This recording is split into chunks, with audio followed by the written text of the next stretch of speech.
Hi, this is Kathleen Osher with the City of Littleton, just welcoming any of those if we're able to log in early. Brian, do you have some of those slides that can just help folks to get their best viewing for the webinar, as well as the instructions for moving forward with polling and what have you for this evening? Kathleen, I'm sorry, did you want to, I only caught part of what you said, did you want to go to the polling instructions? I actually wanted to show people the best viewing for this evening. Oh, so that's slides, so I'm not seeing the screen. Sitting on there now. Yeah, so for any of you that have been able to log in early, if you navigate towards the top right of your screen, you should get this set of 3 circles, and the middle one is the side-by-side view. And that'll give you your best viewing tonight, where you'll be able to see the slides, see the presenter, as well as participate in either the chat or the polling.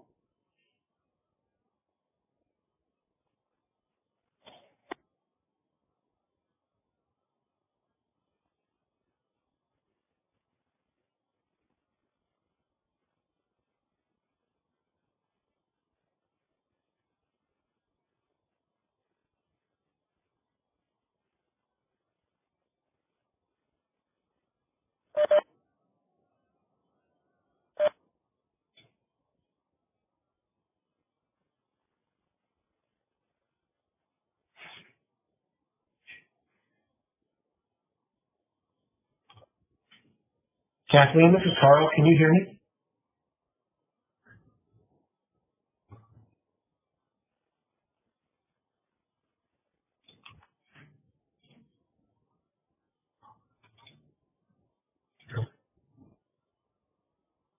Carl, Nori Leonard, I can hear you.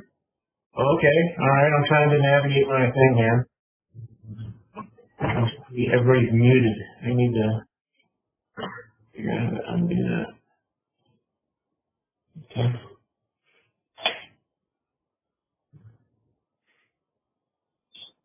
All right.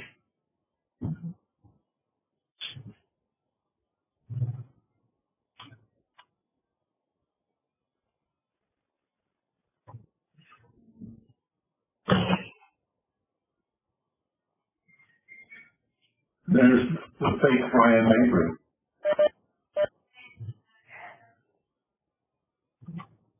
All right, good evening, anyone that's been able to join us a few minutes early. The instructions here on the screen are going to be your best opportunity for viewing tonight. So if you hover towards the top right corner, sort of in the middle there'll be 3 circles. In the center circle, just like it's circled here in red, is a side-by-side view. That'll give you the chance to see the presenter, the slides, and participate in any of the polling.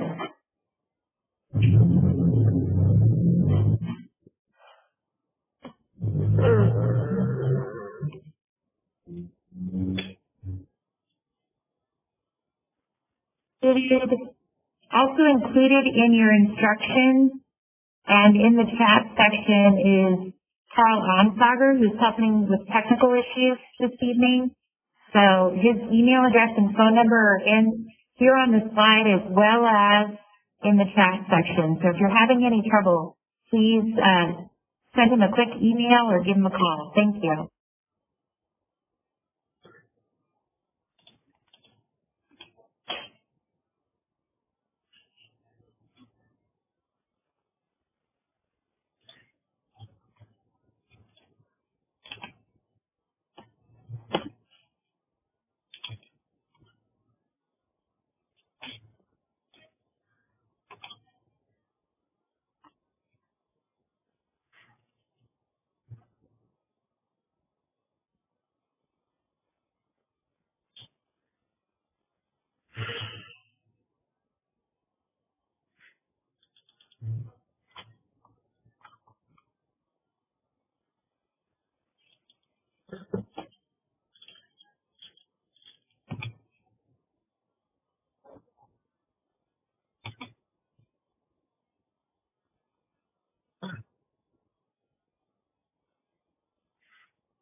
Good afternoon, everyone. My name is Kathleen Osher. I'm with the City of Littleton, and just wanted to give you an opportunity to get the best viewing for tonight. So the slide that we have up here, if you go towards the top and right of your screen, you'll see 3 circles that will emerge.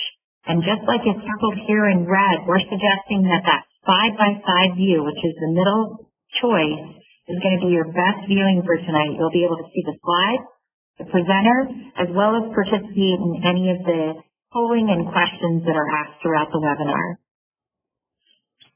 We're looking forward to getting underway in about 5 or 6 minutes, so thanks for joining us.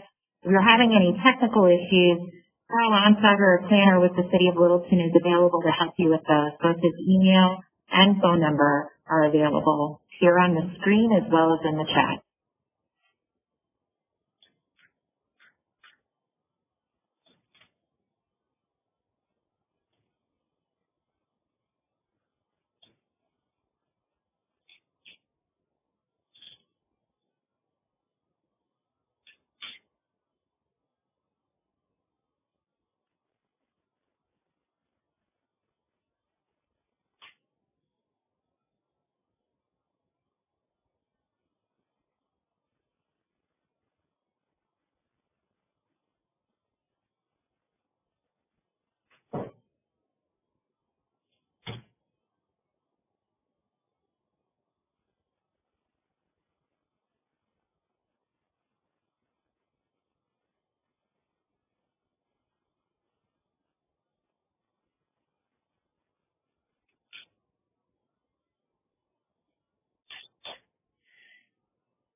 Hi, good afternoon, everyone. I'm Kathleen Osher with the City of Littleton. We just wanted to give you a chance to get the best viewing for tonight.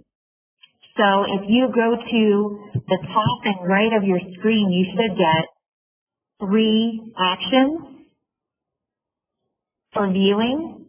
And so you'll want to pick that side-by-side view.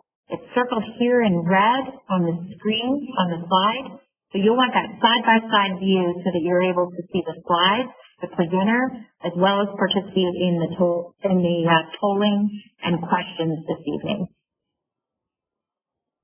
And Brian, are you still available to kind of show that example of polling since we're about 3 minutes from start? Yes, so the slide after this will have a sample demographic poll and the instructions on how to participate in the poll.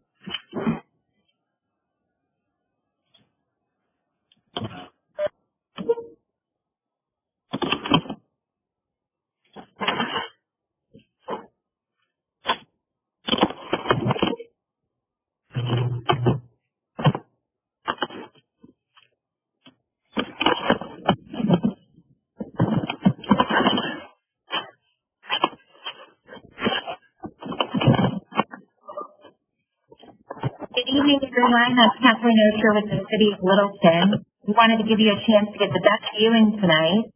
So you'll see a red circle. If you hover towards the top and right, you'll get the chance to select the type of view. We're suggesting that the side-by-side view is going to be the best for tonight. You'll be able to see the slides, the presenter, as well as participate in any of the questions or polling this evening. Brian, are you able to help us get underway with just some examples of that polling for this evening before we get started? Yes.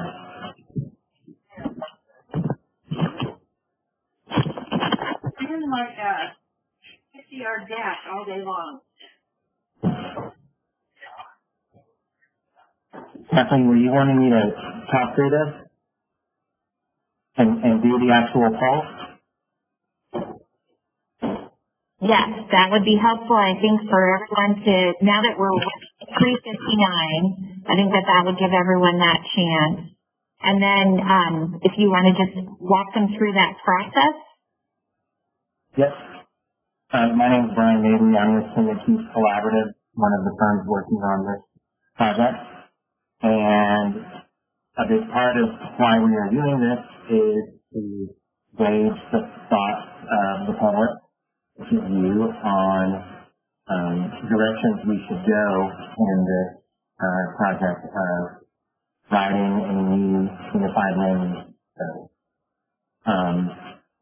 So part of that is doing polling here while we're doing the presentation, which will show us about midway through the slide or through the presentation. We'll get to the real polling exercise, but we had a few test questions that are more demographically related, and so in a moment I'm going to open those up here on the screen and let you all get a feel for how to handle these kind of things.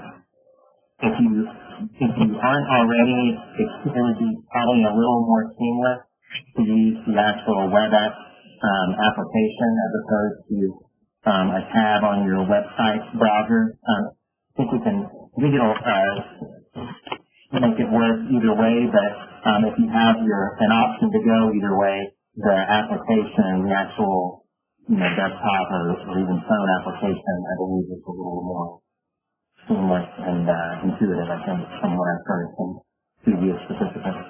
So when a poll starts, the question will show up on the right side of the screen, as you can see in the screen capture on this PowerPoint, and you can either enter your multiple choice answer or short answer for each question and click submit.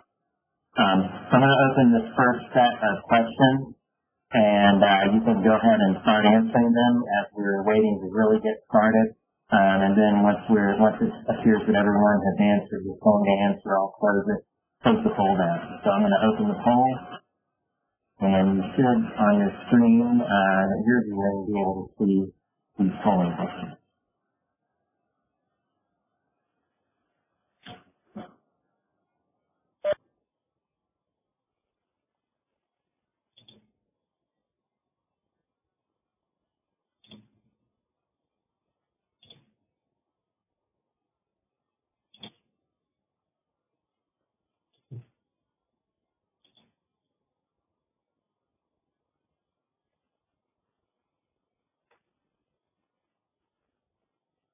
And as you're answering those questions, you'll need to make sure that you're scrolling down to get them all.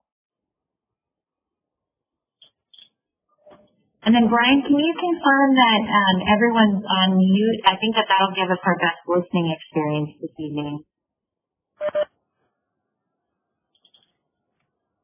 Yes, a few people aren't, and I'm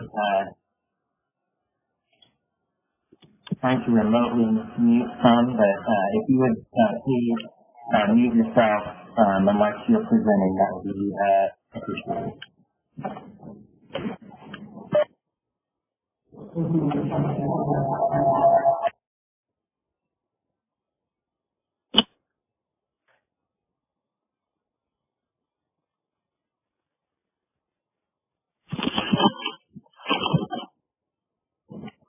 And for anyone that might be joining us a little late, we're just testing the polling feature. So you should, if you hover towards the top and right, you should have a chance of how to view. And the side-by-side view is going to give you the best opportunity tonight to see the slides, the presenter, and the polling questions. If you see polling questions there on the right, you need to open that menu. Just click on that arrow to the left of the word polling, and then you should see 5 questions. So you'll need to scroll down to answer all of them, and then hit submit in your lower right corner. And in a few seconds, this poll could close. I'm sorry, it was only for 2 minutes. So if you didn't get a chance to completely answer them, that's fine. Hopefully most of you got a chance to at least answer a few of them and get a feel for how to answer the poll.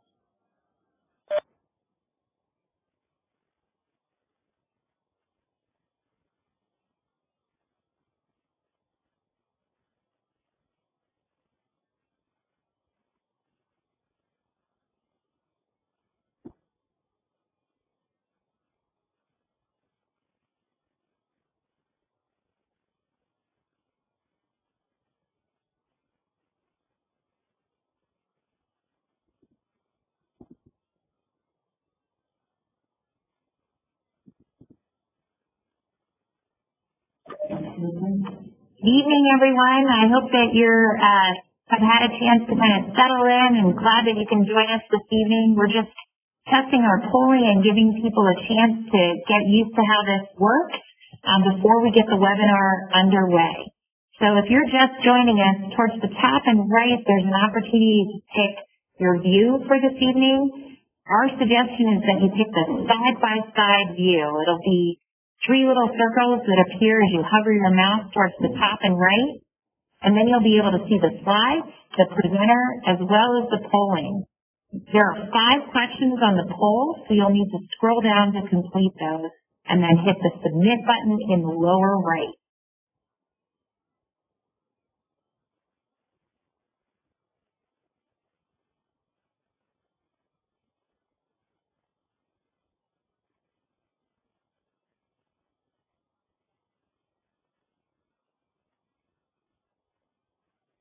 All right, Brian, it looks like we have some results this evening, yes?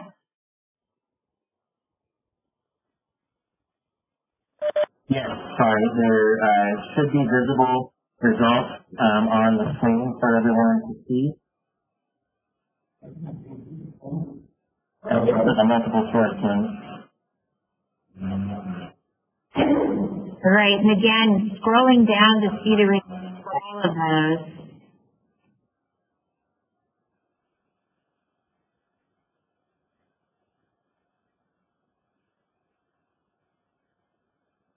So it looks like we have 53 respondents, Brian. Does that seem to match what we have in terms of what you can see with people logged in? And do we still have people joining us?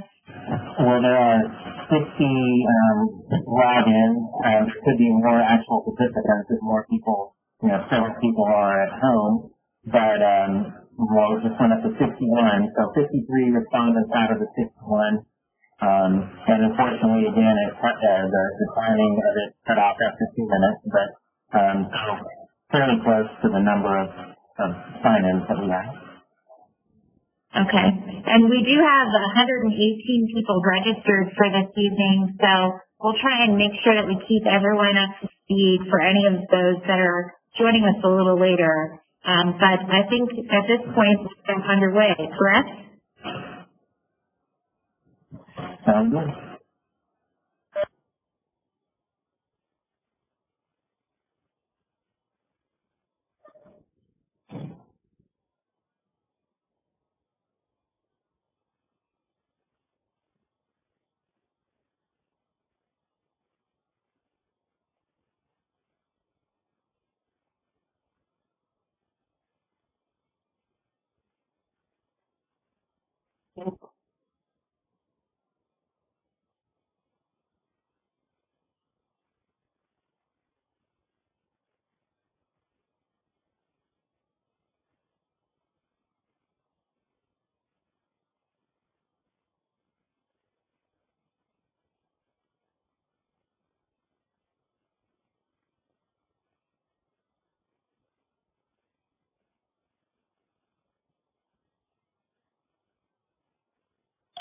All right.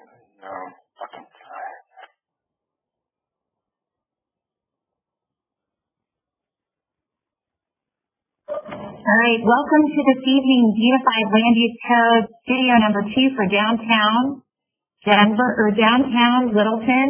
And we are about to get underway. We've had a few people that have joined a little later. Again, this evening, your best viewing chance is going to be to hover towards the top right and hit the side-by-side view for your best viewing. That way you'll be able to see the slides, the presenter, as well as participate in any of the questions and the polling that's going to be on the right there. So I think just to kind of check, do we have our city manager, Mark Ralph, on? Yeah. Hear me? Yes, we can, loud and clear. Okay. I wanted to provide an opportunity to offer a few comments. And again, this evening, it's going to be best for your viewing to do that side-by-side view. But it's also going to be important for the best experience for everyone on the line to mute your microphone and turn off your camera. Okay, with that, I would simply just like to welcome everybody. Looks like, according to our poll results, many of you joined us in the first studio session. I deeply appreciate that. Obviously, we're taking on one of the more significant issues here for the city of Littleton, and we're looking here specifically at our downtown, and really kind of welcome this conversation. This is pretty exciting to me. I just love this kind of work. I deeply appreciate Candid Keith and their team for helping us with this technology. I think over the last couple of months, no doubt all of us are getting a little bit better with this technology. We did listen to a lot of the feedback from the first session. I hope that all of you will be pleased that we've made a few improvements here for the interaction here this evening. And with that, I think I'm just going to turn it over to the team and let them run with it. Thanks so much, Mark. Again, this is Kathleen Osher with the City of Littleton. Welcome this evening's webinar. For your best viewing, you're going to want the side-by-side view, which you can access by hovering towards the top and right and selecting the side-by-side view so that you're able to see the slides, the presenter, and then also participate in any of the polling and questions through this evening's presentation. We're so pleased to have everyone here with us virtually, although we'd always love to be in person. This is an exciting moment for the Envision Littleton project and making what it was the top priority from our comprehensive plan last year to revisit our regulatory framework and revisit our city land use and zoning code. So we're really happy to continue our partnership with Candid Keith Collaborative. And so I'm going to turn it over to Brett Keith, CEO of Candid Keith Collaborative, to get us underway.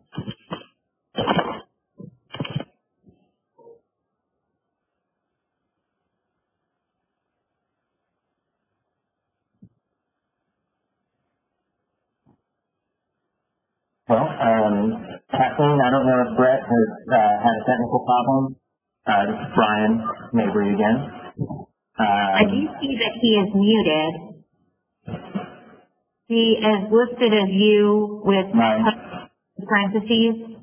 Yeah, but his microphone is muted.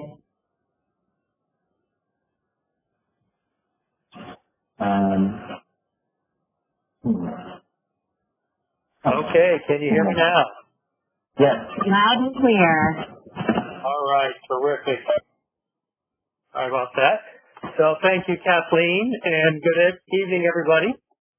We do note that there are several of you that have returned for the second studio. We greatly appreciate each of you tuning in and following us in this process, and we see a few new folks as well. We welcome you and hope you have some good takeaways from this evening's presentation as well.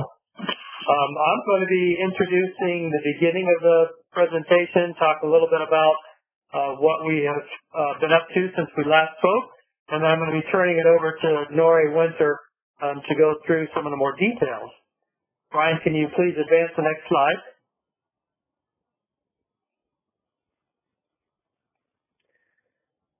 So I believe Kathleen had already mentioned this, that we would like everybody to put their phones and microphones on mute for the best listening experience. We have spent a lot of time listening to the public and doing a lot of research to make sure that we are refining the regulations for downtown based upon what we hear from you, members of the public, what we observe, and working closely with you to craft new standards that will deliver the type of downtown that all of you have come to love and that you expect. And particularly that following along from the vision and the comprehensive plan document that many of you participated in. We do want to make the note that in many cases the zoning will remain the same. So we'll be honing in on the areas that we think require the biggest improvements or changes, but in other cases the zoning may remain the same as it has been.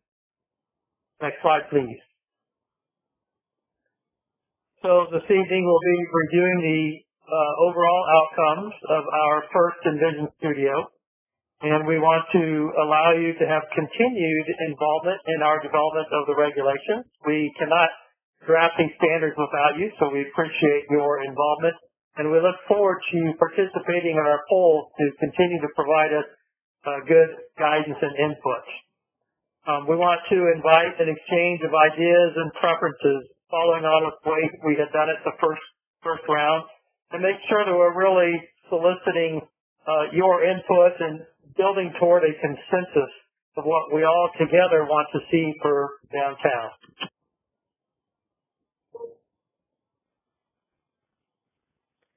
So we're presenting some of the draft materials that you are likely to see as we move our way into the summer and start to present the draft regulations for downtown.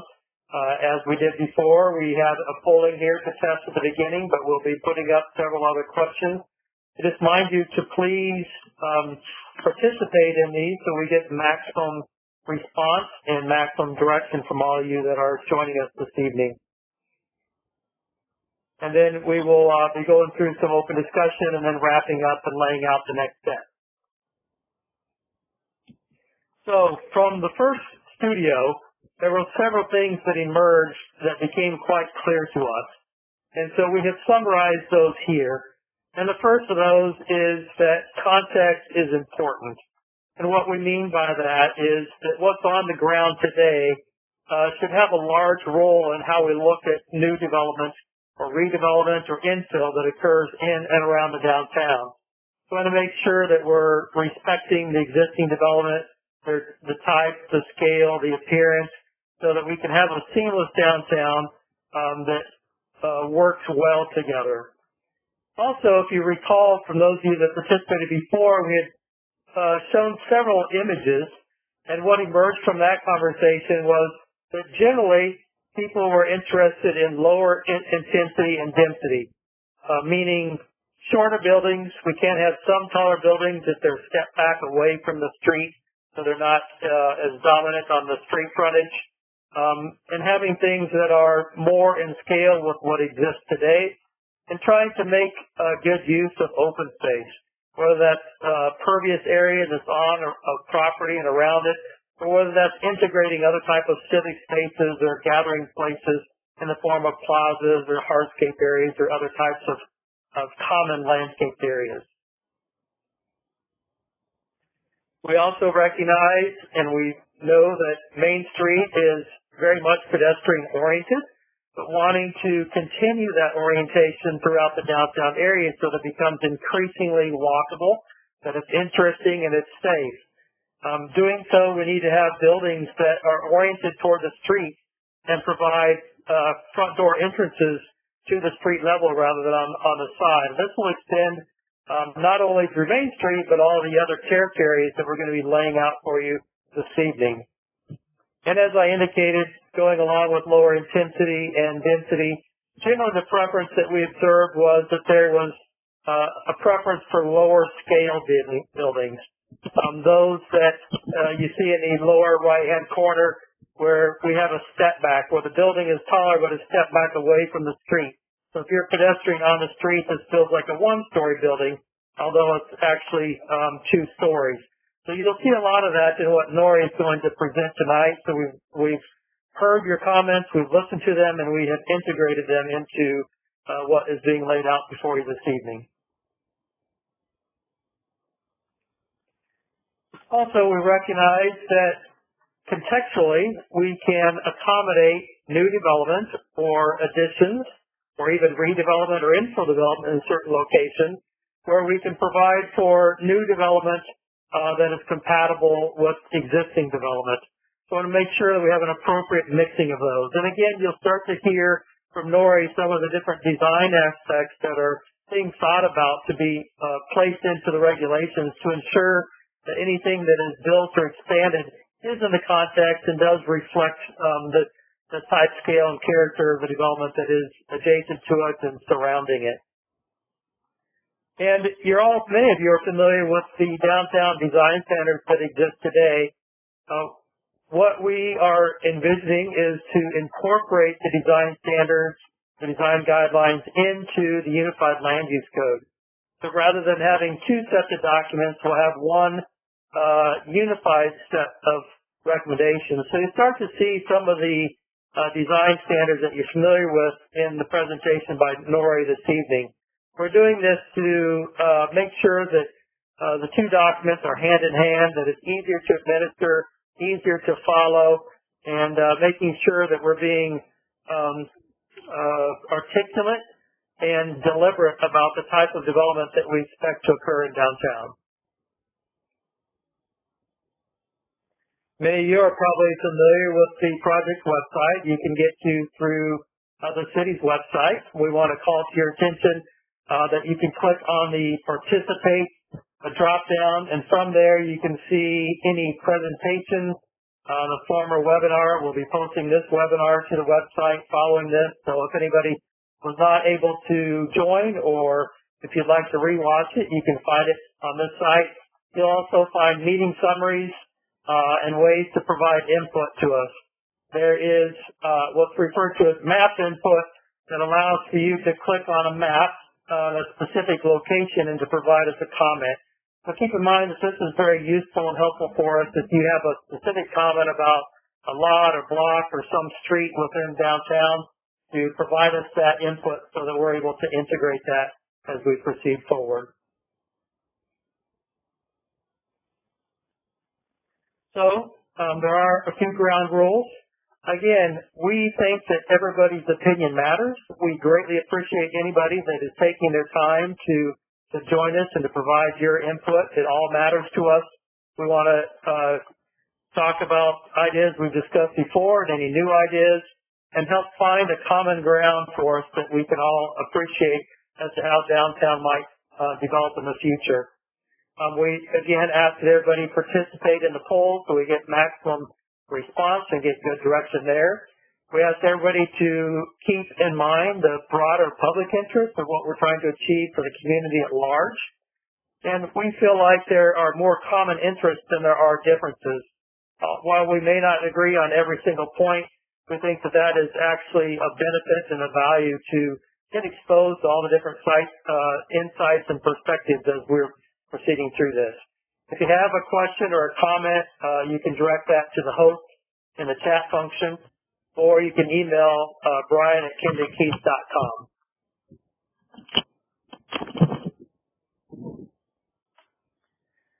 So you will see quite a bit of difference as we unveil the regulations later this summer.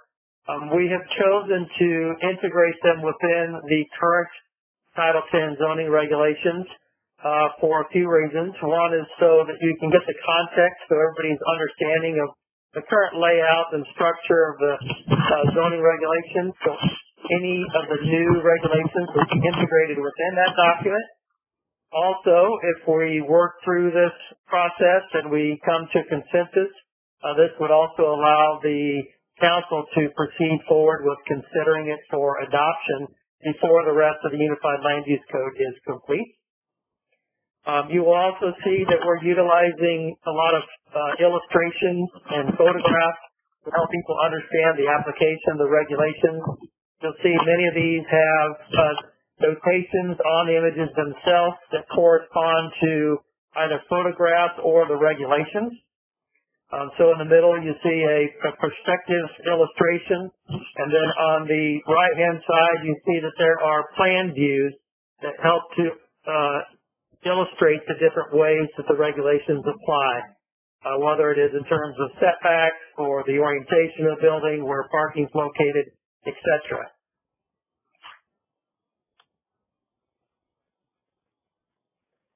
So much of this came from originally the comprehensive plan. So there were a lot of recommendations throughout the plan for the downtown area in particular. So you can see on the left-hand side here, I won't bother to read all of them, but there are several recommendations, and we are responding to each of the recommendations to ensure that the regulations are married to the policy document that has already been adopted.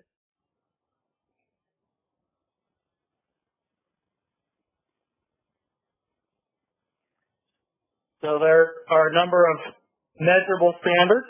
Obviously, we mentioned the comprehensive plan.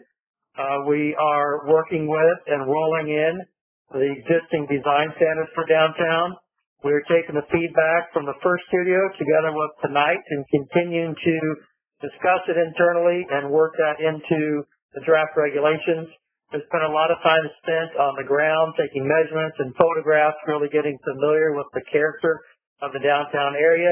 And then we're also working closely with the city staff to get all of their feedback and experience with the downtown area as well.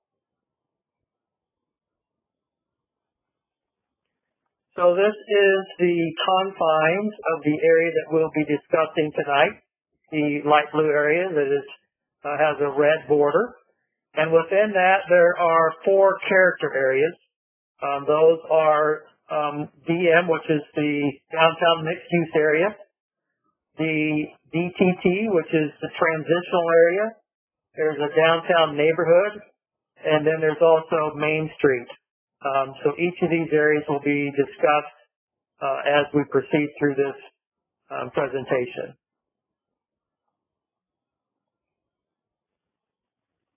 So the downtown zoning district, as we expect to refer to it as, will intend to provide for and support the variety of uses that help create the healthy downtown that it is. We have a combination of residential, non-residential, some mixed-use buildings or mixed-use areas, whether they are horizontally mixed-use or vertically mixed-use, where you might have commercial, retail, or office on a first floor, an upper floor residential, or even office. We recognize that this area tends to be more dense and tighter together. They're tighter woven, smaller lots, and buildings that are tighter than elsewhere in the community, which is what creates a walkable downtown area. And it consists of both non-residential mixed-use buildings that in some contexts are brought to the street, in others maybe not, if that's what is the appropriate context and building form in that area. Parking can be located on street or to the rear property or potentially in parking structures. Again, that all depends upon the character of the area. And so we are tailoring these regulations to the context of these 4 existing character areas that we're referring to. In the same way, landscaping might be more formal in street planters, street trees in some areas, and it might be less formal and more informal in some of the neighborhood areas. So we'll be covering each of these 4 character areas as we proceed through the presentation. There will be density and intensity measures for each of the different character areas. To the extent practicable, we're trying to retain some of the standards from the existing regulations. Many of you know that there are other standards that are either silent or perhaps too forgiving, and so those are going to be taken a look at closely as we're drafting the regulations. We'll be looking at both the residential density, which is the units per acre, and potentially the floor area ratio, which you have in your current regulations, but we're also talking about building types and forms, and so we may opt for utilizing building forms of the regulations that Nora's going to show you in a minute, as opposed to utilizing density and floor area ratios, which are more difficult to understand and more difficult for many people to apply. Of course, there's going to continue to be lot areas in terms of square foot of lot and lot width in the regulations. And we're careful to avoid creating any non-conforming situations, meaning that if we change the standards, that they might conflict with what's on the ground today. So we're trying to be very cautious as we're drafting the standards to ensure that to the maximum extent properties are conforming rather than non-conforming. The land use, much work has already been conducted by staff in the first phase of this project to make sure that the uses that are permitted in this area are appropriate and contextual.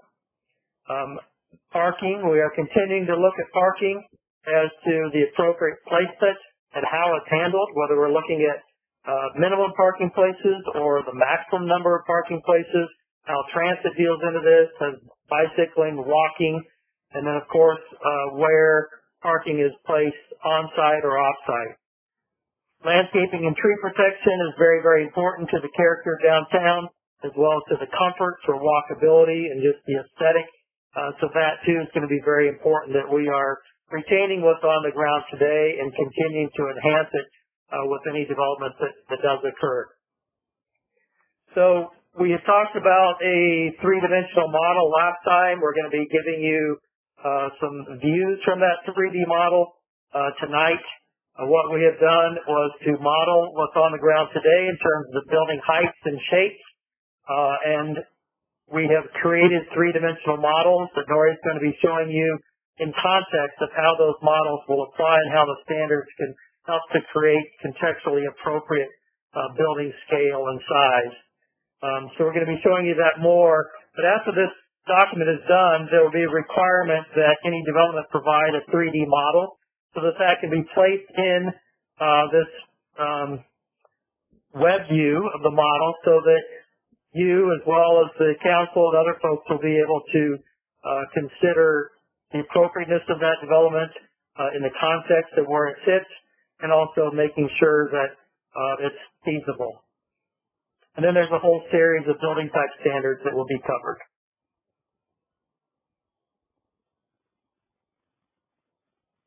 Nori?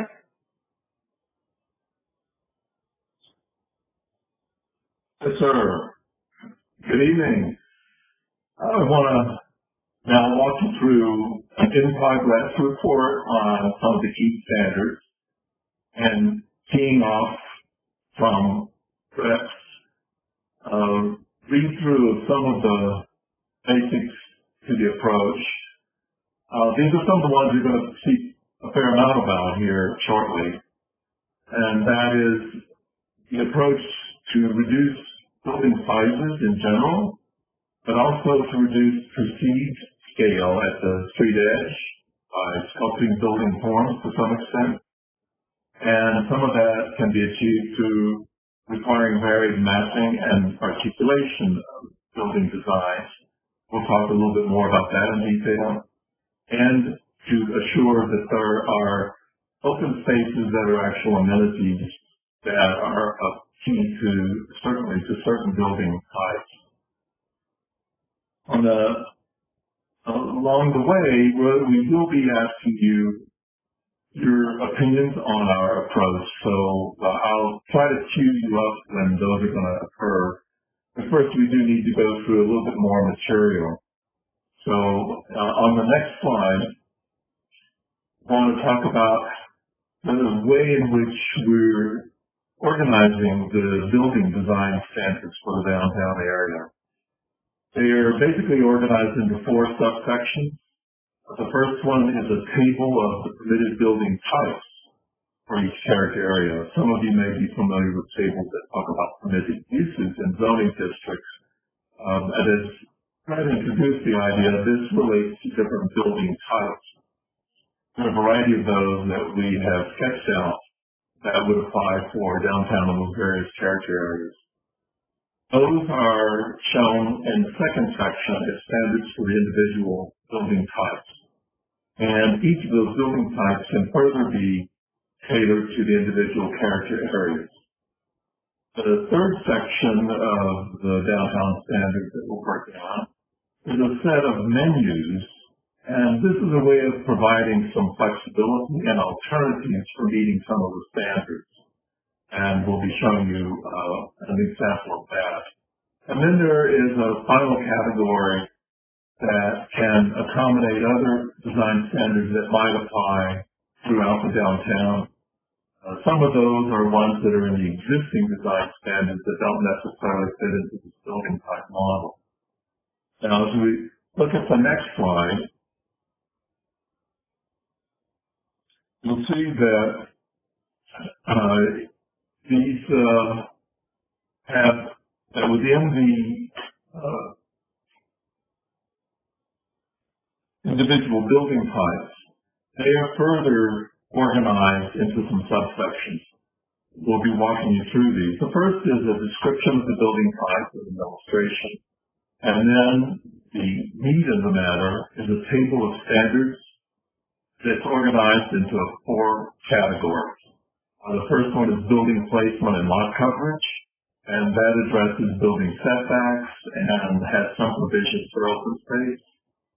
The second one has to do with building height and setbacks. Height is here discussed in terms of the number of floors that are appropriate for a certain building type within a character area, but also the setback idea, which is that in some cases a lower height is permitted close to the street and the taller portion of the building is set back. The third category is for building activation, and that includes finer grained details such as transparency, the ratio of solid to void, or the amount of windows that a building should have, but also some tools for creating varied massing and for articulation of the design of the building.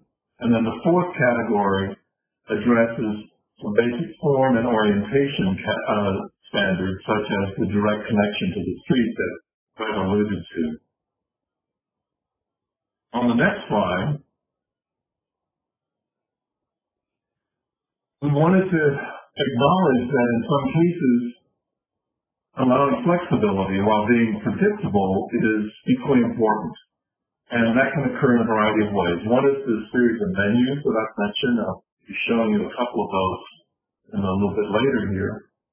But furthermore, there's administrative flexibility provided in certain areas that the director can make a discretionary decision about. And then there's always the possibility of a discussion before the Planning Commission. On the next slide, we wanted to acknowledge that what we've been doing is working closely with the existing design standards. And you may recall we referenced that map in the first webinar. And the sub-areas now that were in that have been consolidated into some of the character areas that we're going to be walking through here shortly. And I'll describe those character areas in a minute. Let's look at the table of permitted building types. On the left-hand column, you see a column that lists the building types that are anticipated to be permitted in the downtown area. They range from a detached single-family structure to higher moderate density residential building types, such as townhouses and apartments. And they are all grouped under a residential subcategory. And then there's a second subcategory for non-residential and mixed-use building types.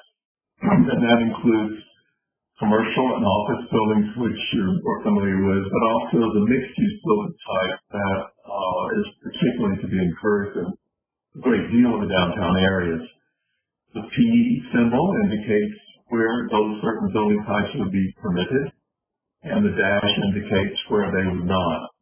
You will note that for the column for the neighborhood, the downtown neighborhood, which is the lower density area that we'll be looking at, there are fewer building types, and they're more limited to the low and moderate scale residential building types. Whereas if you look at the column for mixed use and Main Street, a wider range of uses is certainly available in the mixed use area. And then for Main Street, the emphasis shifts to totally being those related to commercial, office-related uses. And the transition area is a special one we'll be talking about, but that was identified in the previous sub-districts as being a key entry point into downtown from the west that still retains some of its residential character while also accommodating other uses. And the next slide, I want to reiterate the four categories of design standards that each building type will have. One is the category for building placement. The second, again, is for building height and setbacks. The third is for building articulation. And the fourth is for form and orientation, because we're going to be walking through those shortly. The next slide I'd like to show you, this is in a more of a narrative form, like some of the basic ideas are that you'll be seeing in some of the draft standards. And they reflect some of the introductory remarks that Brett was making. But we've tried to sort of distinguish in some areas how these different character areas would be treated differently with some of the particular standards. So for the category for building placement and lot coverage, generally speaking, for Main Street and the mixed-use areas, the objective is to promote a very strong street wall with buildings close to the street edge. In contrast, for the downtown neighborhood and to some extent to the transition area, a little bit more of a setback with more of a yard tradition or at least other forms of open space are a part of the objectives. In the next category, for building height and setbacks, the key distinction here is that building height at the street edge or close to the street edge. And for the Main Street and mixed-use areas, that approach is to maintain a two-story height and then accommodate additional floors steps back, so that from the street level, the general perception is more of the traditional scale for downtown. In the downtown neighborhood, in particular, promoting a one-story feel. Now that might be accomplished by a one-story porch or other kind of entry definition, or indeed a one-story wing of a building to help reflect the traditional single-family scale of that area. And the next category for building activation, the focus here is on requiring an articulation and variation in massing in Main Street that reflects the traditional modules, if you will, at the 25 to 50 foot wide lots traditionally expressed along Main Street. And for the downtown neighborhood and the transition areas to reflect some of the proportions and widths of buildings that were traditional single family residences, while again accommodating larger building forms. And then finally, that fourth category, the basic approach for Main Street and the mixed-use areas, is to promote a strong sense of connection with entrances reasonably spaced and directly facing and connecting to the street activated. For the downtown neighborhood and transition areas, recognizing that these residential building forms have a range of different types of experiences, being certain that, again, there's a strong sense of connection, but with a bit more variety in the way that might occur. Now, those ideas in the next slide show up in those four categories of information for each of the building types that I mentioned earlier. We're going to start walking you through those.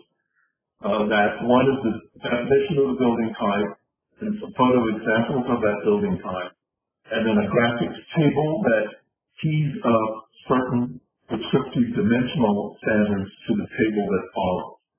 So let's move in and look at that a little bit more closely. This is an image we're going to just look at the mixed-use building type, but this one is an example of how there's an illustration that identifies some of the key features of this particular building type, and there's also a written description that helps highlight some of its key features. So combined, this is sort of a definition of what the mixed-use building type is. It has a high degree of transparency at the street level with clearly defined entrances. It has step stacks of upper floors to reduce scale and a clearly defined entrance. The next page shows examples of building types. Now, in this case, this is these photos were ones that received reasonably high scores in some of the voting and the polling in the last workshop, but we will be continuing to edit those images because these may or may not exactly meet the current draft as the specific standards are evolving. On the next image, I want to show you the four categories again that are highlighted in which the standards are organized and the graphic images that are key to that. I'm going to walk you through each of those categories. Let's move in and look at the upper left image, which is the one related to building placement and lot coverage. So on the next slide, you will see a close-up of that. And there are letters that are key to the table that you will see in just a moment. And so in this case, Letter A identifies what we're calling a build-to zone. That is a range within which the majority of the building front must be located. And in some cases, that's very limited, and in other character areas, and for certain building types, it's more generous. You'll notice there's some skips from the alphabet. That's because some of the line items in the tables that you're going to see don't lend themselves to being on the graphic necessarily, or they're kind of self-explanatory.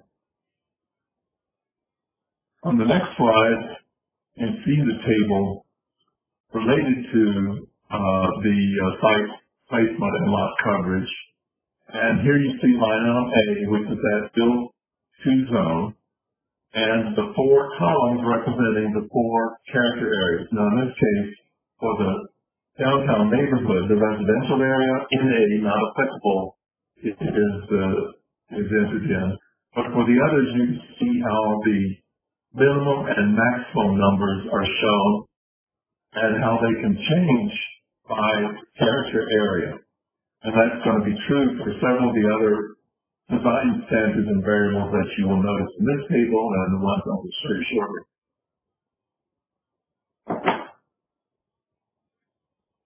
Here we have the next category of building height and setbacks. And this is where the illustration of the concept of the setback of additional floors occurs, as well as the overall maximum number of stories is illustrated. Moving to the next slide, you will see the table related to that. And so in this case, line item A, that of the height within that front zone, for the mixed-use building type, which again does not appear in the neighborhood. For the other 3 categories, there's a 2-story limit for the mixed-use and Main Street area, but a 1-story requirement for the transition area to respect that transition from residential character to a mixed-use character. The number of stories for the mixed-use building type is 4 stories in the mixed-use and Main Street areas, 3 stories in the transition area.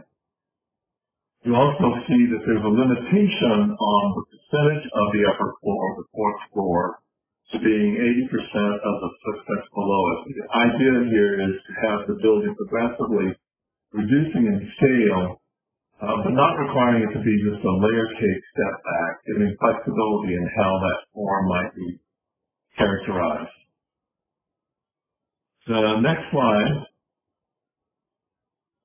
now introduces some of the more specific dimensional and measurable standards for the mixed-use building type, including the maximum wall length and the minimum amount of blank wall area that can be provided at the street level, as well as those standards for transparency that I mentioned earlier. Let's look at the table for that. Here you can see that there's a limit of a 20-foot wide maximum for an area of blank wall. Now, within that, there will be a menu of alternatives for how to treat that to make it visually interesting and provide a sense of scale. That could be artwork, murals, display cases, a variety of other kinds of techniques other than a display window. It's recognizing that certainly for some buildings and some uses, always having a storefront may not be practical. And then the other requirements that are important to look at are on the right side there, and they are the subcategories of mass variation. And that has to do with these more aggressive ways of shaping a building to help provide a sense of scale that relates to some of the traditional modules of building designs that occurred in the downtown. And so let's look at one of those examples. This is one of the menus that we're working on, and this one shows a variety of ways for articulating the facade of a building. Now, these are generally sort of fine-grained ways of breaking up a larger building wall to give it a sense of scale. That might be accent lines such as horizontal moldings that we're more familiar with in historic buildings. are small offsets that define building walls into modules that reflect the traditional building scale, or even changes in material and color, or using awnings and canopies to express a rhythm along a large building, or by composing it to have a base, middle, and a cap. So for meeting the articulation requirements, this is a menu for choosing options that could be available. The other menu that I want to show you next that we're working on is one that does deal with more substantial variation in building massing. One is changing the height of one of the individual modules to, in this case, drop down the floor to create what could be an amenity, an outdoor space, a plaza at the upper level, or courtyards. Others could be increased setbacks of a portion of the building, and again, expressing the width of traditional buildings in the downtown. And that could be for a active outdoor use area.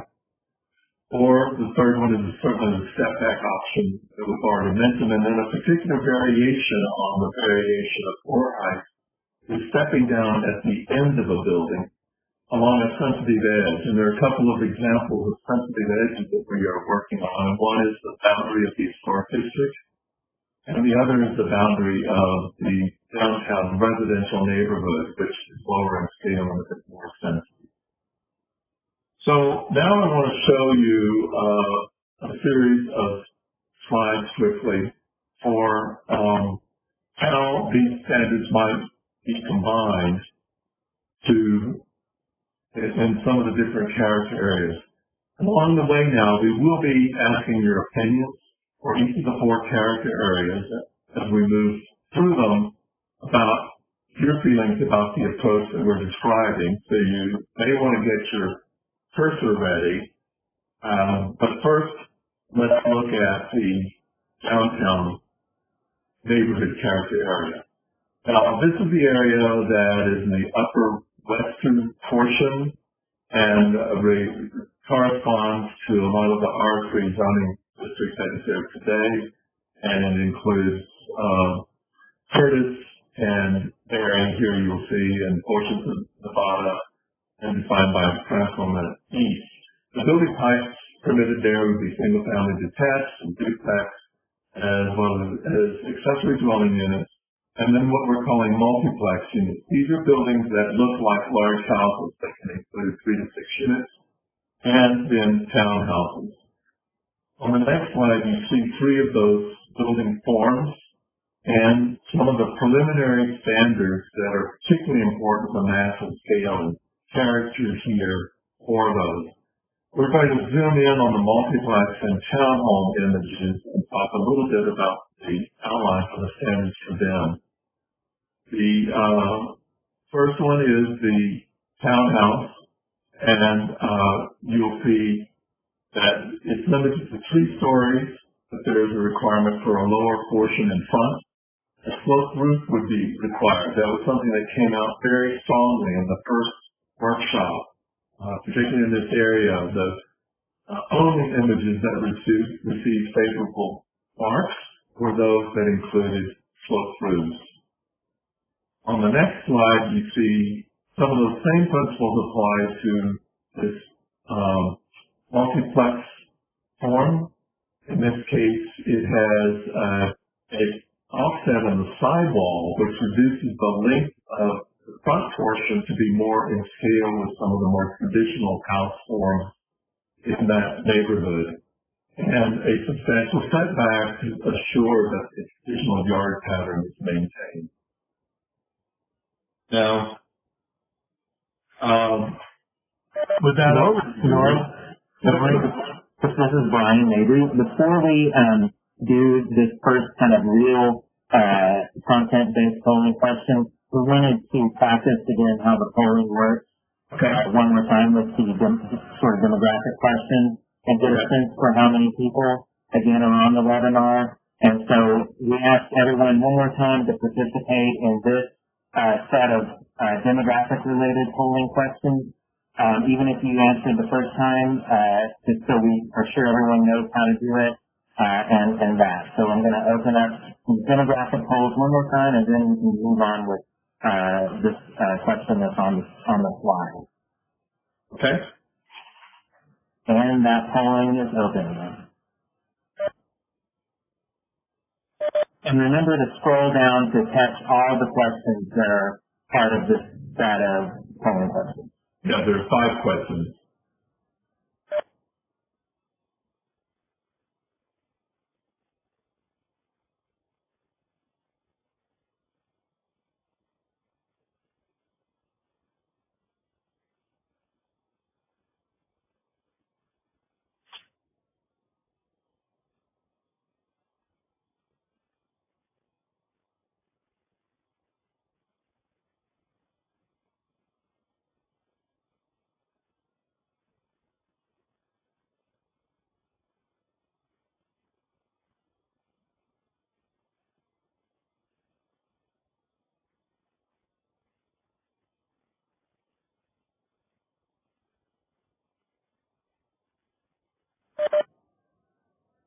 We have 1 minute left. Unless everyone finishes, I'll cut it short, but otherwise, a minute left.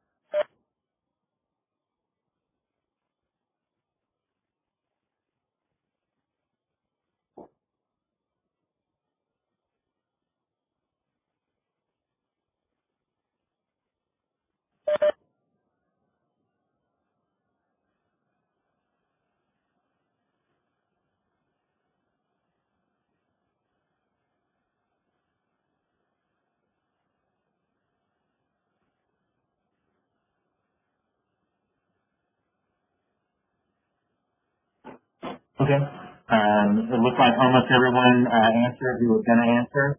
And I don't know if we need to go over the results again. Just wanted to be sure everyone do the poll.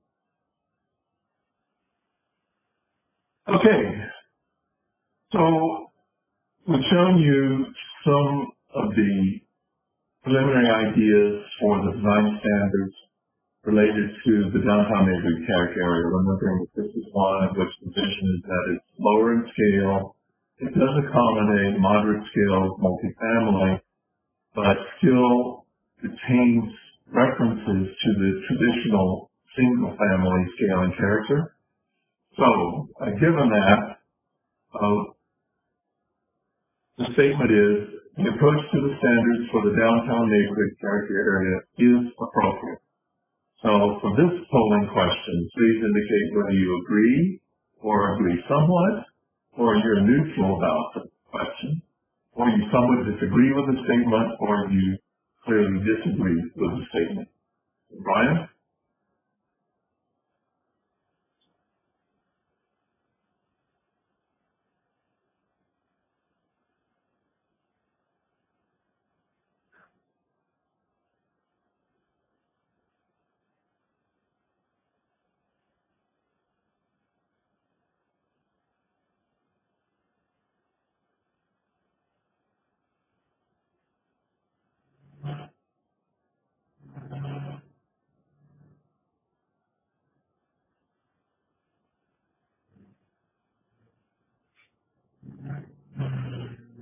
Okay, about 15 more seconds.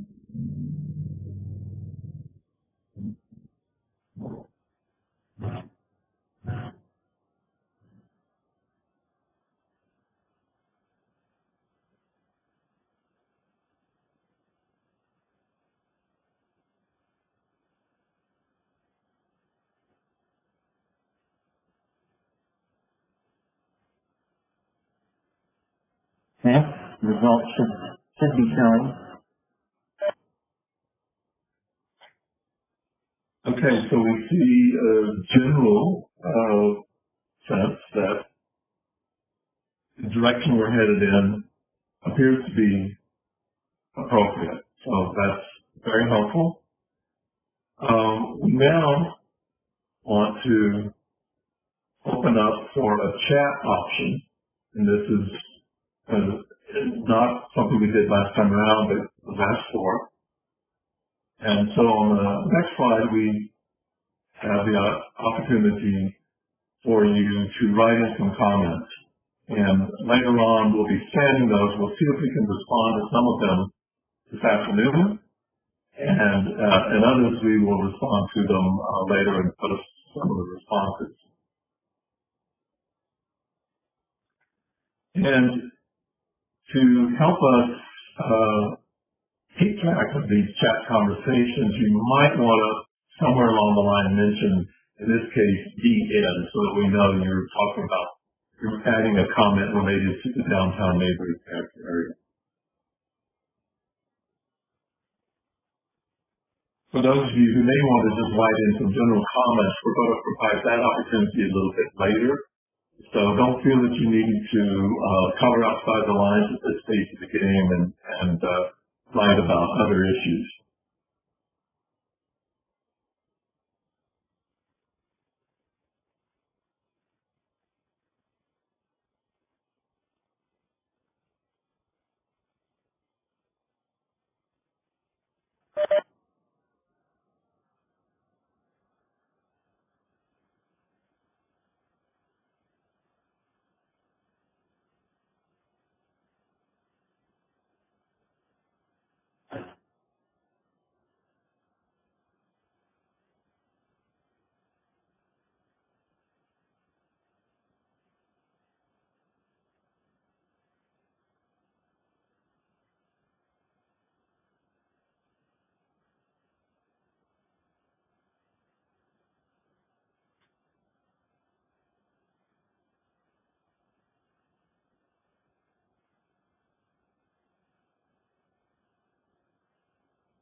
Looks like we still have about 12 people who are in progress writing a response.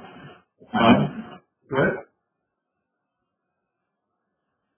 We've still got time.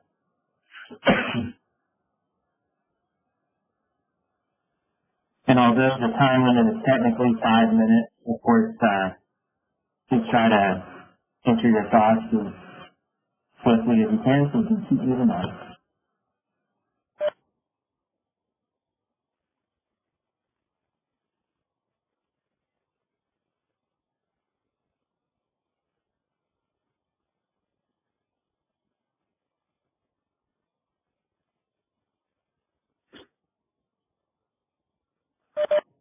And we'll try to shut it down in about 20 more seconds.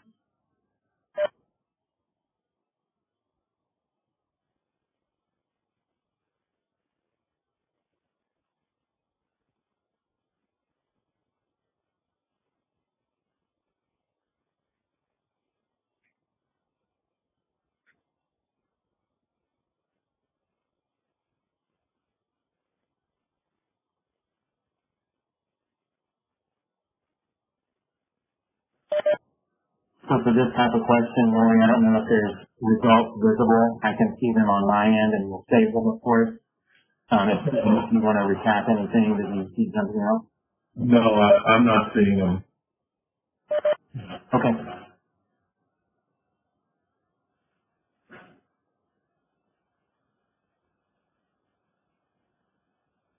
So, for the second character area, the downtown mixed-use character area, and this is just the detail of it, and I'm sorry I forgot, I guess earlier on when we had the full map up to really describe the four characters, specifically in terms of their boundaries.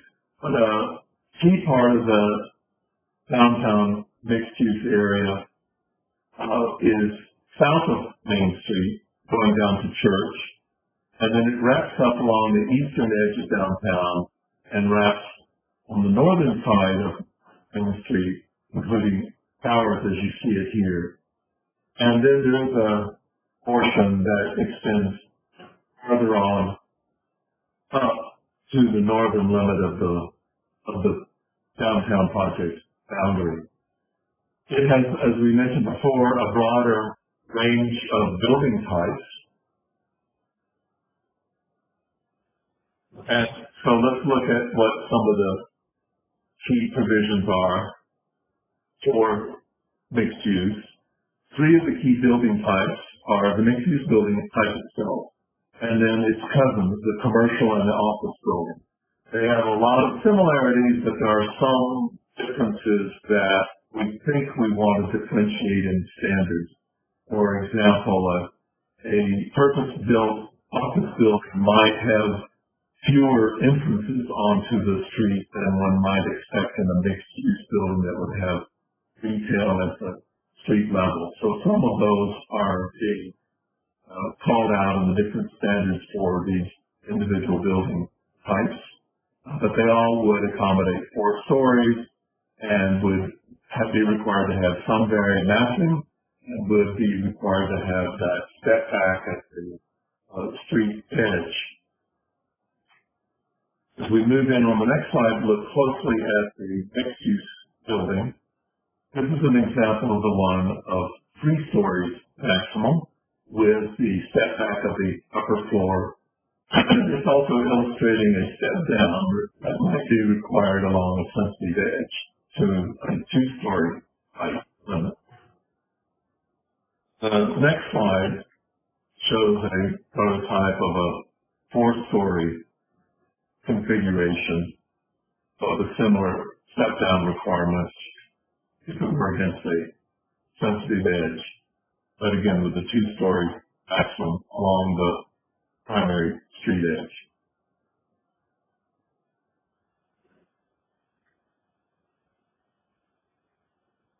So, given that approach for the downtown character area, we'll ask your response to a similar statement. The approach to the standards for the mixed-use character area is appropriate. So again, you'll have an opportunity to respond as agree, somewhat agree, neutral, somewhat disagree, or disagree. So Brian?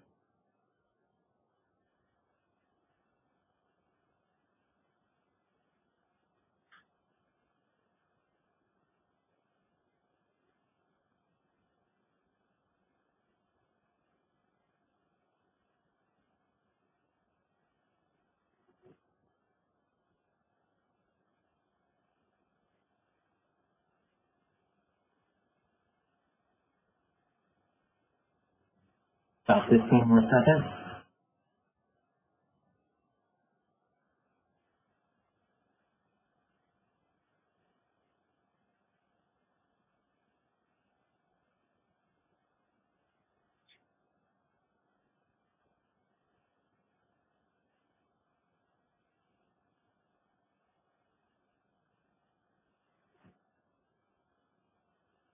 Lori, there should be some results on the screen.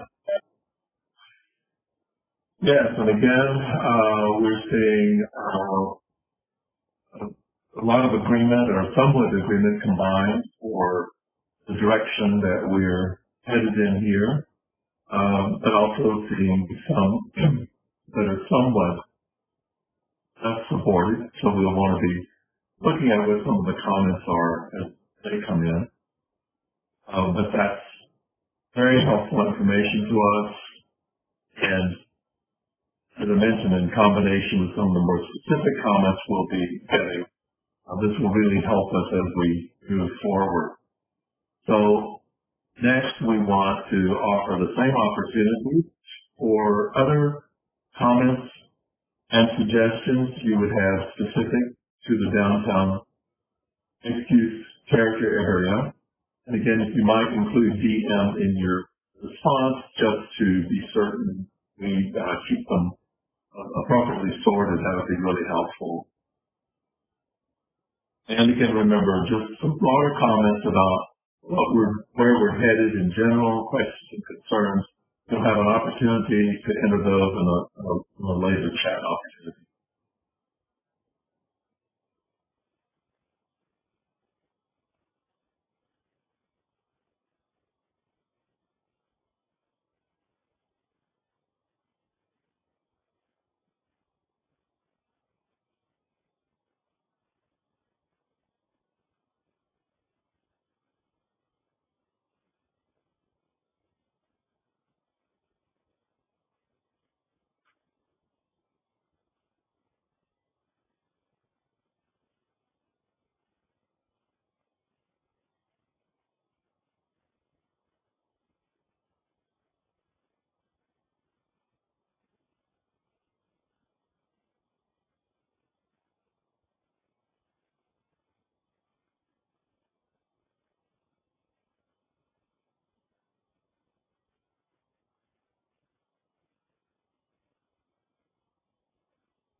Let's have one more minute at the most, answer.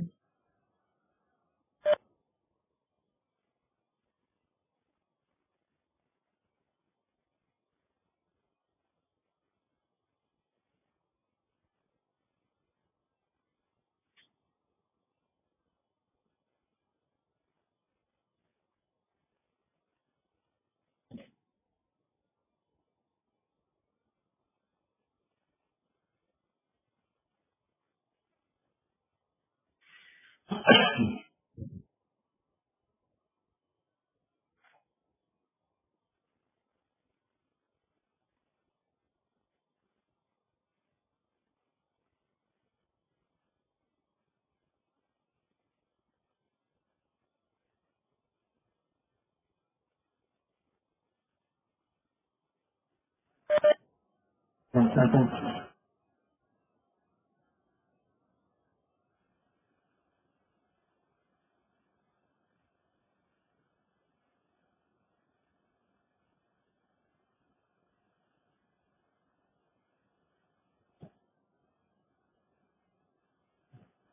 Okay, man, move on to the next one.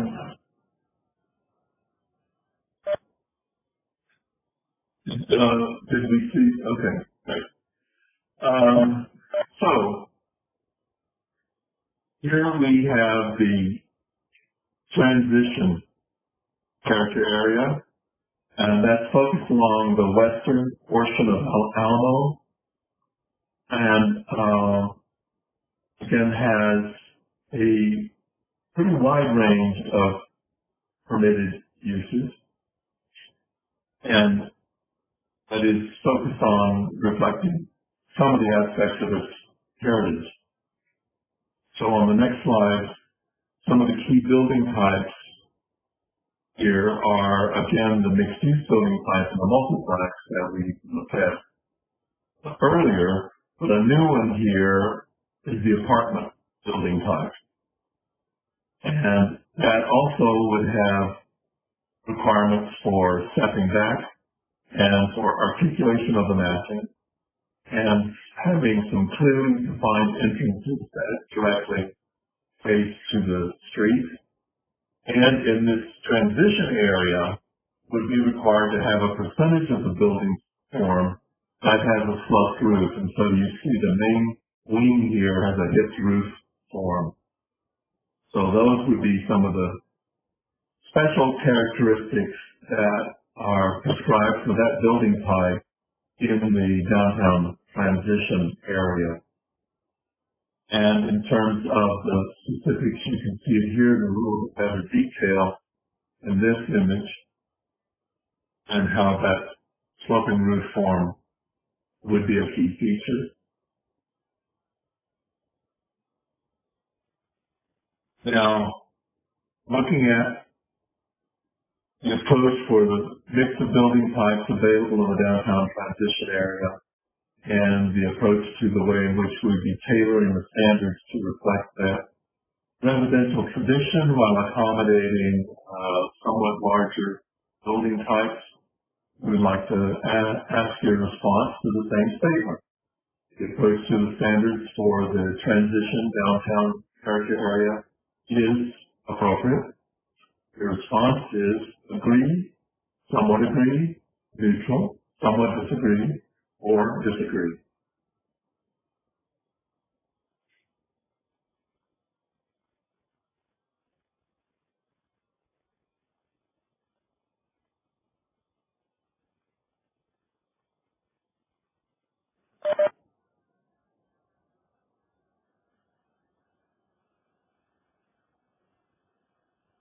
Second slide.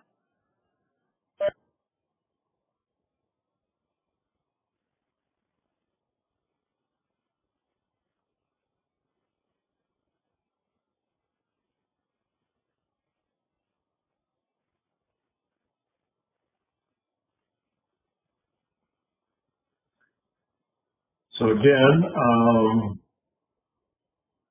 somewhat the same distribution of responses that we've been seeing in the other character areas, although when we lay all these out side by side, we'll want to see if there are any changes or shift that we want to learn something from. Some of you may be wondering about the 25% who generally are not answering. Typically, those may be people that are just choosing not to respond. Others may be participating from a device that doesn't provide for input. And then some of them are staff, and some of them are us consultants. So that in general is where that 25% is going to come from. So again, you have a chance to provide us some other comments about the downtown transition area.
One minute has gone by. Please try to wrap up your answers within the next minute.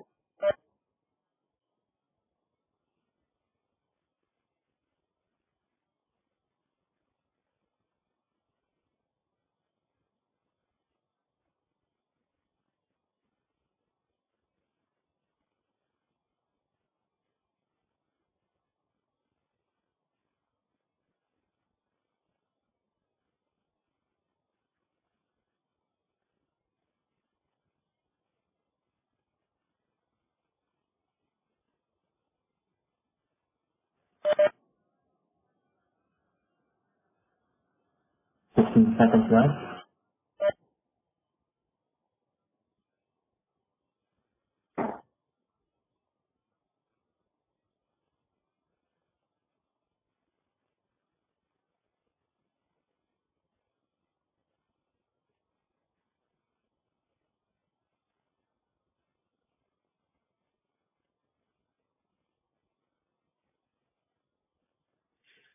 Okay.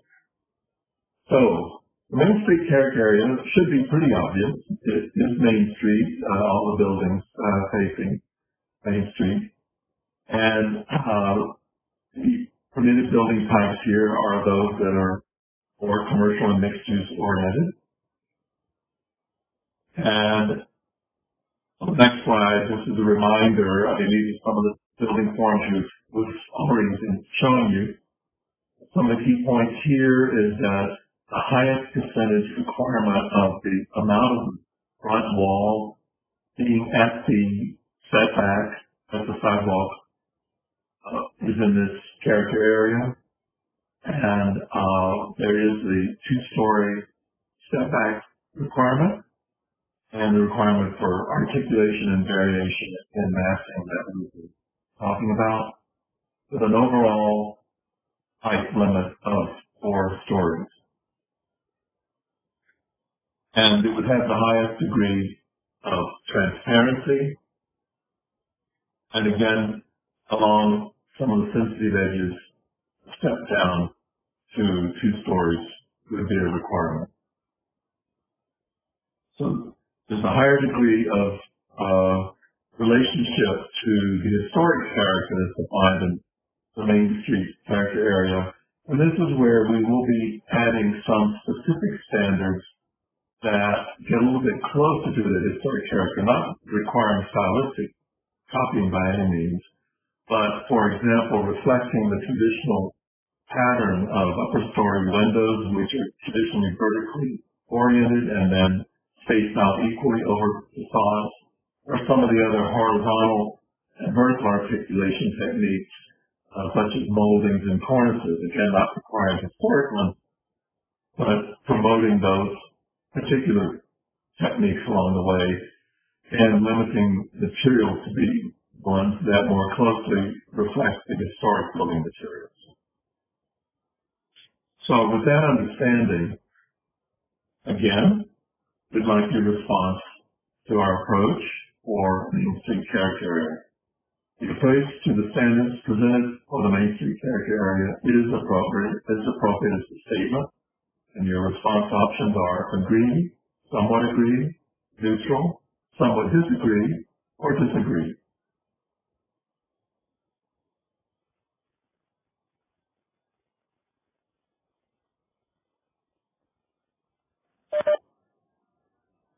Fifteen more seconds.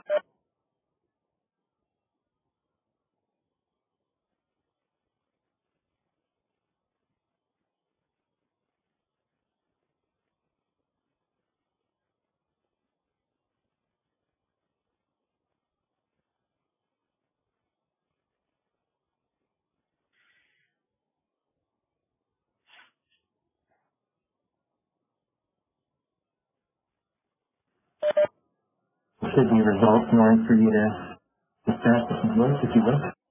Yes, and this is, as I mentioned, we'll want to look at the responses from 4 different character areas side by side, but here a stronger sense of agreement about the approach for Main Street. So that's going to be very helpful. Now, we're going to open up for a broader chat in a minute, but first, we do want to ask for your general comments on Main Street, and then I want to show you what this might all begin to look like in some bigger picture imagery.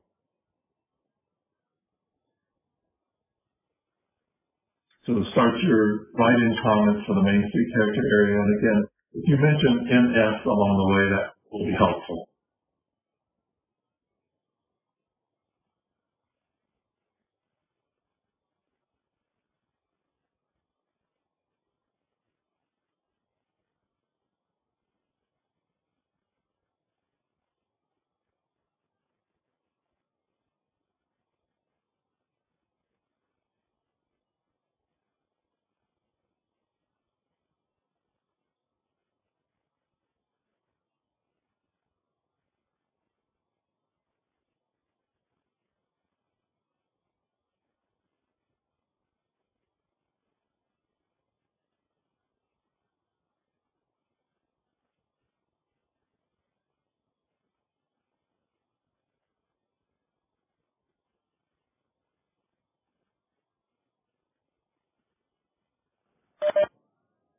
So about 30 more seconds on the open-ended answers.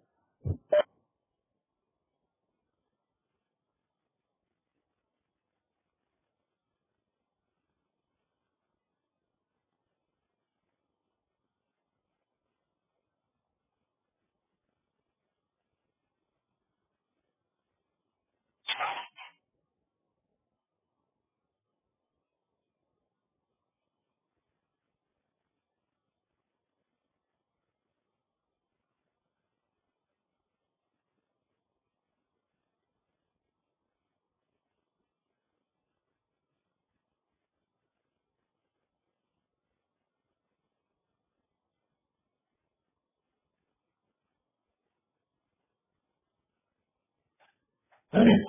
So, what might downtown look like with some potential new development with the direction that the standards are headed in?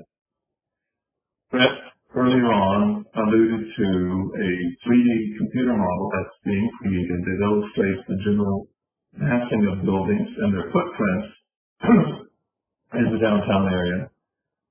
That will be an ongoing visualization tool for the city to use. We dropped in some of the models that we've been showing you, tailoring them specifically to the 4 different character areas with respect to some of the standards that we've been outlining here in terms of the building height, setbacks, etc., 1-story or 2-story requirements at the street edge. And we chose some random sites to place them in. So I want to caution that these are not actual proposals for development. If you see your property with a new building on it, don't worry. But we wanted to get a sense of what might happen as downtown continues to thrive. Many sites were assumed to remain as is. So let's look at the first example. This is the 3D model. Now, the existing buildings have white or light gray roofs, and the new potential theoretical buildings have gray roofs. This view is at the southern end of the downtown mixed-use area, and it includes the downtown transition area. At the bottom of the screen, the street running left to right is Church. And the building that you see, the large square building that's sort of a donut in the upper right-hand corner is, of course, the college's Art and Design Center. That's southwest corner of Alamo and Trent. So you're seeing Trent pretty much at the northern or the upper part of the image here, running left to right, east to west. And there are a variety of new infill buildings down in the lower left-hand corner, and they include a variety of mixed uses, et cetera. That's sort of between Santa Fe and Church in that corner there. In particular, you'll see a variety of mixed-use buildings, some having the setback requirements. Farther north, up along Alamo, there are some smaller buildings that represent some of the apartment and townhouse options, as well as you go look just opposite the street of the Art Center, some mixed-use buildings along there. So this would be the kind of scale and character envisioned with those particular sites potentially be developed. The next image moves up farther north. Now, at the bottom of the screen is Main Street. That's the strongly defined edge of slight buildings that is, of course, one of its key characteristics. There's some theoretical infill buildings just to the north of it, and one on an infill site along in the western block. Now, we know that parking is an issue, and that's a big issue, and that all of these have to be parked. The assumption is that some of these have internal, they would all have in some way internal parking, either below ground or in an above ground portion, either at grade tucked under some of the building, or in some cases even as a parking structure. And then you do see farther to the north a portion of Curtis and the downtown neighborhood with some bits of infill there, and to the east, to the right-hand portion, some other mixed-use buildings being introduced. And then the third image backs off and shows all of that in the existing overall downtown context with those theoretical buildings being dropped in. Now, these are just static snapshots. The beauty of this tool is that it's going to be dynamic. People will be able to go in and explore and fly around and see buildings from different viewpoints once it's finally up and operational. But to give you a sense of some of that, the next image, we've picked just a couple of ones where we've dropped down a little bit lower, where you can begin to see a little bit more of the character of the building. This one is along Alamo in that downtown transition area, looking east. You can again see the Arts Center in the upper right-hand corner of the picture, but some of those infill buildings lower in the image, an apartment building and some townhouses. And then in the next slide, finally a couple of more views. One of Nevada looking north with some larger infill buildings just behind Main Street, including a parking structure that might include a wrap around it. And then looking on Curtis, looking south, the two big white slabs are those existing rows of multifamily that are in the vicinity, but in our boundary, those are carved out of this new version of the downtown residential neighborhood that you see some of the row houses and multiplex buildings dropped in along Curtis there. So, given that, we now have an opportunity to open it up for some general comments, questions, suggestions, sage advice. And we will attempt to respond to some of these as they come in. I think, not sure if Brian is going to be the one refereeing now, reviewing those or if it's Beth. So I will, and maybe while we're waiting for some of those comments to come in, if there were some that came in for the individual character areas that might give us a jumping off point, Brett or Brian, we might get started with some of those while we're waiting for the others. Well, this is Brian, and I have not received any comments or questions throughout the PowerPoint, either on my email or on the chat window where there should have been the ability to send a message to the host.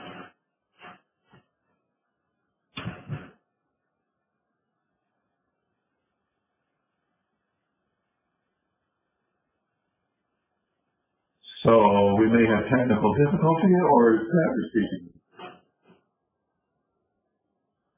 Brett has not either, to my knowledge, received a I am not receiving them, no.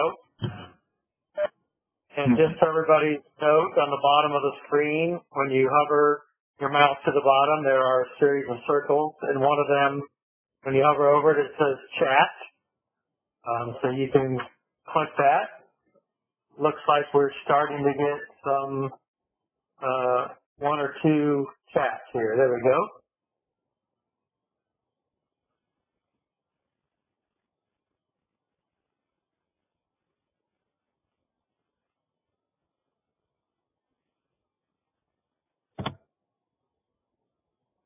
Okay, we're beginning to see some comments regarding the 3D modeling, specifically relative to the historic post office site, that being of a concern. Also, there's a comment that the street view images are very effective, more so than the bird's eye views. Some of the current buildings tend to be blocky due to the limitations of the visualization program. They do not allow for pitched roofs, but the inserted models that were shown with the darker gray and the white outlines, those do reflect pitched roofs. So you do see some blocky images of the current buildings. There is definitely, we are aware of the desire for open space and parks throughout these areas. Thus far, the concentration has been on buildings and the building standards and their context and appropriateness within the different character areas and working out, some of the dimensional standards and graphics for tonight's presentation. There is standards in there on individual sites as to the amount that can be built and the amount that must be pervious, particularly in the downtown neighborhood character area. But there will be additional effort put into identifying other public civic spaces. That could be in the form of, plazas in front of buildings or outdoor amenities, aesthetic treatments, public art, different forms like that. So yes, we will be addressing that. Appreciate that comment.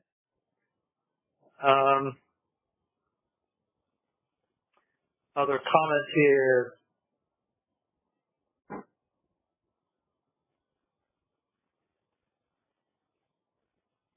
Okay, there's a question about, for Main Street, why was there a discussion of 4 stories when most of the buildings are 2 stories and third, 4 step backs? Not sure if that, Nora, you might want to address that with the why 4 stories is included on Main Street. Well, I think in again, the 4th story is limited and has to be set back. So we can look at that in more detail as we refine the models to be certain that it still maintains a 2-story feel at the street edge. Okay. There's also a comment about parking, that it's important, but don't want to be overly fixated on parking per se. Parking standards are usually predicated upon the number of spaces per square foot. We'll be looking at those in the context of a downtown area. Obviously, in a dense area like this, parking is at a premium. Obviously, parking on down street, you have some instances today of tucked under parking that's accessed off of a back entry, driveway, or alley. We'll be looking at that. At some point, it may be appropriate and become more feasible to possibly have a parking structure that would provide for downtown. But otherwise, yes, we'll be looking at all the parking ratios for the different building types and whether we set maximum ratios and how we calculate in provisions for transit usage and walkability and things of that nature. We have not yet dove into that too deeply, so I'm not able to give too much additional insight just yet. You see, there's a question about how do you know the zoning for a particular site.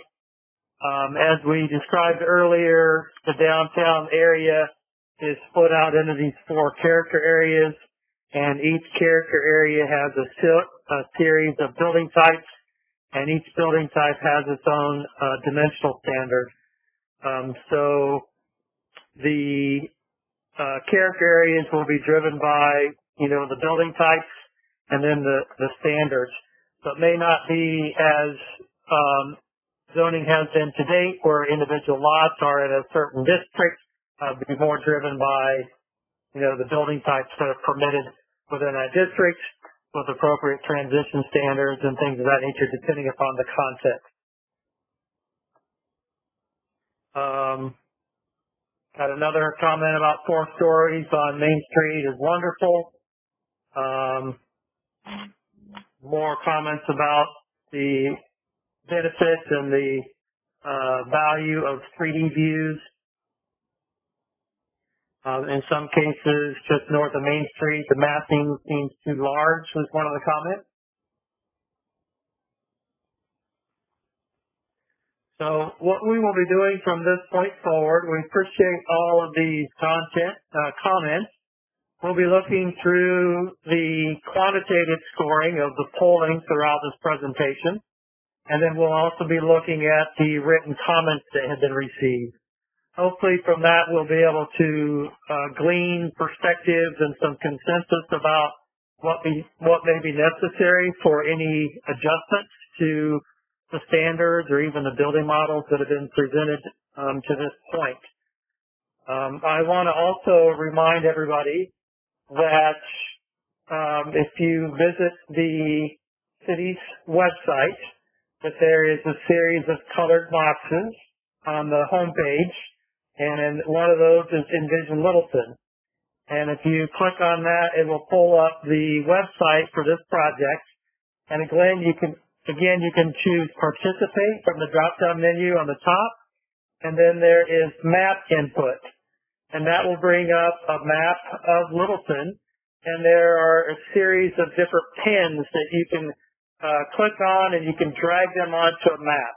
So if you want to zoom in the map to the downtown area and drop a pin, it does allow you to provide comments there on a geographic basis as well. So that will also be very beneficial for us to understand some of your comments as to specific locations of properties if they were not clear from your written comments. We will have a briefing of the City Council tomorrow evening. So if any of you are interested in that, that will be happening, I guess, after their regularly scheduled meeting. What is the estimated time for that, Kathleen?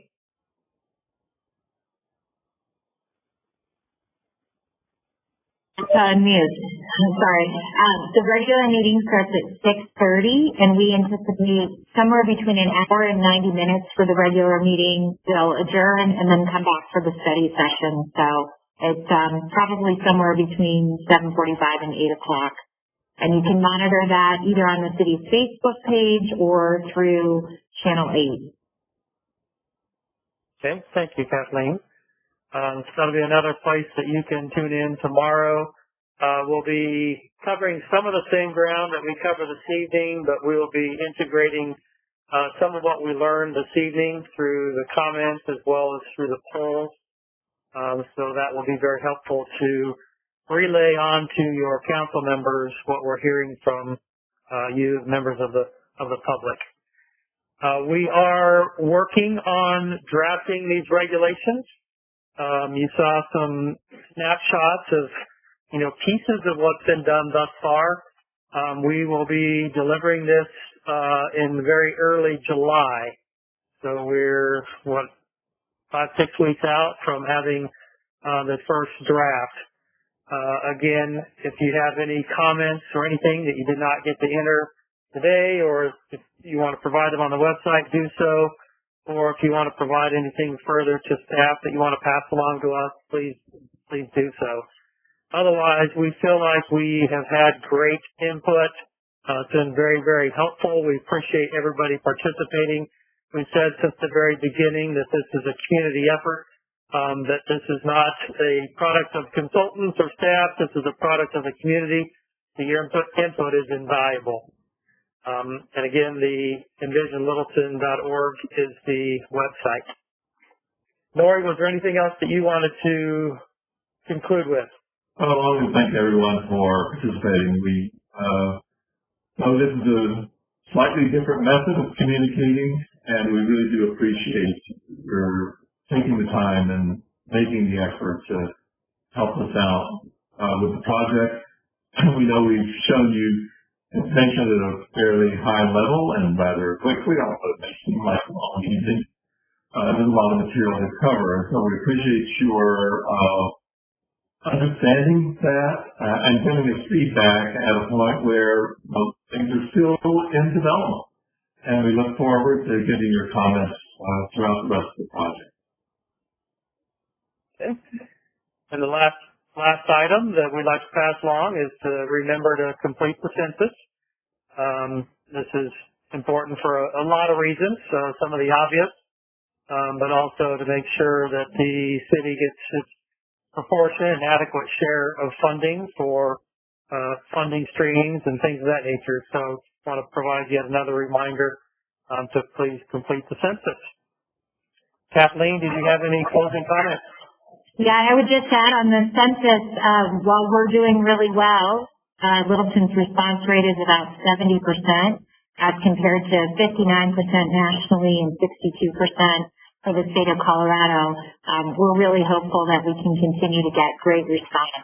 I know in particular we'd love to hear from residents in the downtown area, so it's really timely for us to be together for this webinar and hopefully have even more responses as the census continues on. So from our standpoint, we're excited about where we are in the process.